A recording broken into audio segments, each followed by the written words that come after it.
my name's Paul Webster.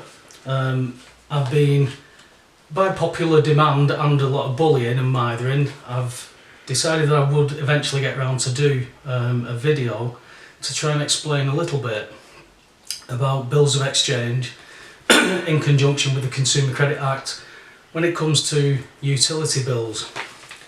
Now, a brief little bit of history is that in the 1800s this country became bankrupt. It had no economy, there was no wealth, there was nothing in it. So they had to put the debts onto something that would gain credit and would be able to do such.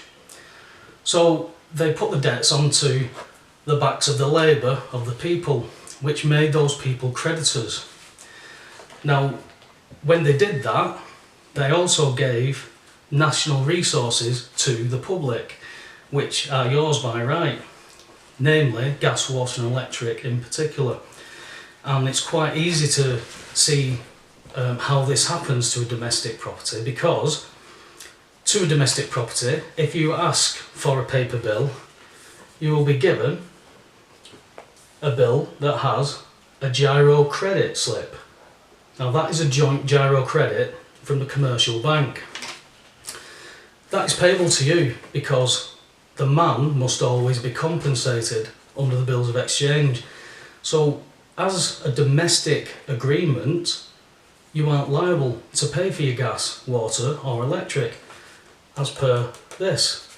But they did a very clever thing and changed payment slip check to payment slip. That's really thrown everybody. Now, what happened with me was basically British Gas messed up 3 payment plans that I was paying. In the end, because I was involved in rather a large court case involving property, I decided I'd had enough. I said, send me a paper bill please. So they sent me a paper bill. Now what I did with that paper bill, because under the bills of exchange you are when you get your cheque to compensate you because the company has already been paid by the commercial bank. That is why they must pay you to compensate you. So when that happened and I was reading about it, it meant one of 3 things for the obligation of the bill of exchange. Number 1, I cash the cheque at the post office. The post office do not recognise, they recognise it as a cheque, but they cannot cash it. They're not allowed to. The bank do not recognise it as a cheque, they think it's a paying-in slip, and they're not legally trained, neither are the post office. This is all on purpose.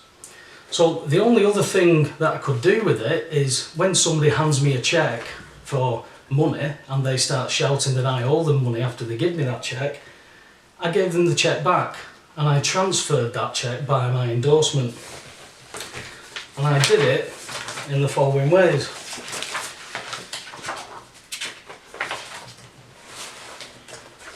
Number 1, you're right, this is what I did. So I can only go off my result and what I did. Other people might have better ways, they might have even got the mechanism perfect. This is what I did. I had the giro slip attached here. I didn't touch the cheque at all. I wrote not transferable across it. I put 3 postage stamps on it and signed and dated each one. The reason that is done is to pay the stamp duty on that particular document, so that document is now mine. It's not theirs, they can't use it, it's mine. So what I did was, after that, I then added my transferred by endorsement sticker here, and my transferred endorsement sticker basically states to British Gas for payment at the site the sum of £454 transferred by Paul Webster, address, postcode, and then my national insurance number with non-commercial customer next to it. I signed and dated that and transferred it by my endorsement, writing underneath, this bill of exchange is hereby transferred by my endorsement. So basically now they've got a cheque that they can cash, because they can't cash that cheque because it's in my name. It is to me at the end of the day. But they've already been paid. Now they're in a bit of a dilemma as far as I can see, that if they cash it, they will be cashing it and being paid for a second time, which would be classed as double dipping. The fact is, these people will not engage with me any further. The first warrant of entry, I got a bit ahead of the game. I wasn't chasing the game at this point. I'd already headed off a warrant attempt and had the warrant cancelled over the phone. This time I decided to go to Magistrates Court and challenge the warrant with my bundle. So I put the bundle in and I stated, that's how I paid for this bill. The gas agent stood up and stated that it was for the sum of £454, blah blah blah blah blah blah blah. And then I stated, well, there's the bill, there's the bundle, that's how I paid it via the Bills of Exchange Act 1882 in conjunction with the Consumer Credit Act 1974, section 123. Obviously the gas agent isn't legally trained, so this wasn't going to go anywhere at this point. So the legal clerk said that he was going to have to adjourn it before a district judge, at which point the magistrate, one of the magistrates, inquired what a bill of exchange was. And the legal clerk turned to the magistrate and stated, a bill of exchange, ma'am, is a legal remedy. Remedy is cure. They don't use these words unless they intend to use them. Legal remedy that we don't deal with in this jurisdiction. At this point, the gas agent who was in the dock stated that this wasn't a health and safety issue, this was a monetary dispute. To which I replied, so you're applying for a criminal warrant of entry for a civil matter. The two jurisdictions don't mix. You're applying for a warrant of entry under health and safety under the 1954 Gas Act. You are presuming, or trying to make the magistrates presume, I could be the nutter that is intending on blowing up the street because you haven't checked the supply. And he stood in the dock and stated, no, the supply is safe, we checked it when we read the meter, this is a monetary dispute. And I said, there you go, we are in the wrong jurisdiction. So the legal clerk looked through my documents and said, we're not going to be able to go through this in 10 minutes, Mr. Webster, I'm going to adjourn it before a district judge. To which he did 2 weeks later. I turned up this time to be met by a boiler man. He had his British Gas boiler suit on. It's obvious it must have been a job and knock type thing. And he handed me a letter talking about debt avoidance techniques that have been gleaned from the internet and promissory notes. I've never promised to pay. I've paid it. That's my only obligation, is to be, I'm not liable to pay for it. I can't cash it, have the cheque back. If that's what you're claiming, you haven't been paid, have the cheque back. Or come to court. So the district judge said, you're not legally trained, so we're not going to be able to deal with this today. I'm going to adjourn it for another 56 days, 28 days for British Gas to respond. Please hand the bundle that I'm going to give you to your legal team. The judge said then 28 days for Mr. Webster to answer. So 56 days later, I turned up at court, nobody else did, and no documents were put in. So the warrant was thrown out. That was the second warrant. Then January this year, I went to court again because they were applying for a warrant. I met a new gas agent. This gas agent came up, I approached her and said, are you legally trained? And she said, no. And I said, well, I'm going to put you in the dock and I'm going to cross-examine you about this. And she went, no, you're not. And she withdrew the warrant and put a big X through it. The next time I went to court, it wasn't actually for me. I was giving support to somebody who was doing the same thing with the Bills of Exchange. And the gas agent saw me and she said, Mr. Webster, the magistrates will not hear any more applications on your property. I've got nothing for you. I went, I'm not here for me today. I'm here on behalf of my friend and we're going to do the same thing. And she went, no, you're not. And she took the warrant out and she crossed it.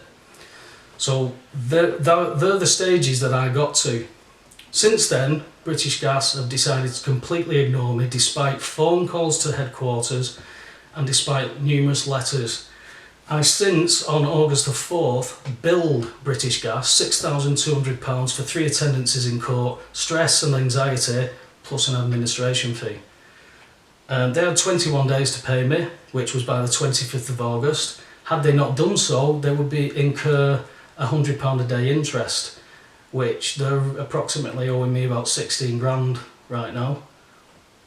who knows when or where I will get this payment, because at this moment in time all I can see is that these people are running away from me.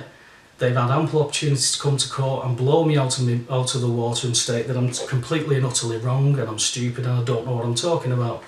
However, having seen a result that was handed to me, that a certain energy company has accepted the transfer by endorsement. This is from a source that I got the bundle from, but obviously British Gas is one of the bigger boys, and they certainly don't want to see this revenue go. So at the end of the day, I can tell you briefly what I put in to it. It's you've got a basic skeleton of an argument, which is the respondent's contention that the complaint, insofar as discerned by the enclosed document, basically what it's stating, this skeleton is, it's a lot to go into on a quick video. It might be too complicated at the moment. You need to get your head around the fact that you've got to understand the concept that you're not liable for this. There is reasons why you are not liable, and sticking to that somebody's not paying the gas bill so your gas bill goes up is ludicrous. Because my question to you is, if I took you to a pub and said it was a free bar, would you insist on paying for your drinks? There's nobody answered yes to that question as yet. So you put your bundle together, you write to them, you ask them to come and view the meter and the supply to check the safety of it. You also do a removal of implied rights of access, unless it's by appointment. As I said, you do the not transferable and send the cheque back, and you put your not transfer you put your transferred by endorsement sticker on that. Always keep all your receipts. You don't need to send them special recorded. You can send them first class at the post office and get a receipt for that. You don't need to put a stamp on it and hope it gets there. You can put it in at the post office and get a receipt. First class is first class. In the bundle is a copy of the Bills of Exchange Act 1882. Next to that, I have the Stamp Act of 1981. As I explained, the stamp duty paid on the document makes sure that that document is now owned by you and they can't take control of it. I also put a stamp on the back of the document just in case these people try and play around with the document at all. So that's the Stamp Duty Act. I then have a copy of the Consumer Credit Act, section 123, which states under section 5, this section does not apply where the regulated agreement is non-commercial. Now that tells you that non-commercial is not subject to it. You are not liable. Along with that, we have the rights of entry under the Gas and Electricity Boards Act of 1954. This is what they apply for a criminal warrant of entry for. So they actually take you to a magistrate's court for a criminal warrant of entry based under health and safety. But when you get the gas agent standing in the dock saying, no, this is a monetary dispute, this is to put a pay-as-you-go meter in, then you don't need anything better than that. He's telling the magistrates that it's a monetary dispute. They want to put a payment meter in to hold you ransom for something that you are not liable to pay. They're committing fraud if they issue a warrant for such a thing. They only rubber stamp the warrants based on health and safety. That's what they would stick to, and that's what they go for, because they cannot get a criminal warrant of entry for a monetary dispute. We also have the Gas Act 1986, which is basically the same type of thing. It's a health and safety issue that they're applying under. I just threw them in the bundle so that you can actually direct them to where you're quoting this stuff from. That there is no monetary disputes involved in any of these acts. And then just to top it off, you throw in the Fraud Act of 2006, which, you know, it really tells them then what your intentions are. I also have a contempt of court by Archbold, which is through Lord Diplock. You can find this on the internet, and this basically tells you things along the lines of the unhindered access and stuff to courts that you are allowed. Nobody can make a claim against you without proving it. I can't claim that somebody owes me £1,000, go to court, get a warrant of entry without them being there and me not proving my claim. But that's what these corporations are doing. A lot of it with the help of the courts. Be it intentionally or not, be it ignorant or not, these people are helping corporations through Her Majesty's Courts and Tribunal Service every day.